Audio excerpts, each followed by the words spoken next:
Jacqueline Jose pumanaw na sa edad na 59. Narito at alamin natin ang nakakalungkot na detalye.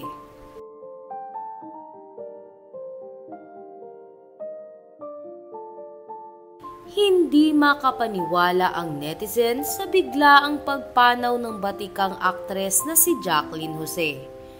Batay sa balita, ay natagpuan na lamang na wala ng buhay si Miss Jacqueline Jose sa kanyang tahanan ngayong araw sa Quezon City.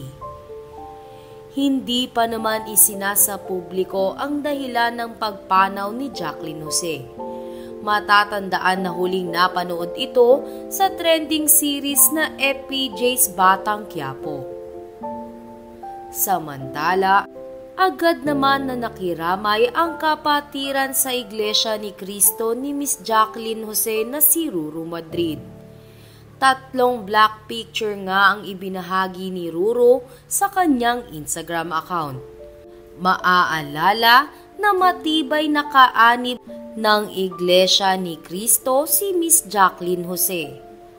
Nagpaabot din ng pakikiramay ang naging anak-anakan ni Jacqueline Jose sa isang serye na si Kylie Padilla. Ibinahagi nga nito ang larawan nila ng veteranang aktres at may caption na "You will be missed". Narito at basahin pa natin ang pakikiramay ng netizens sa pagpanaw ng nag-iisang Jacqueline Jose.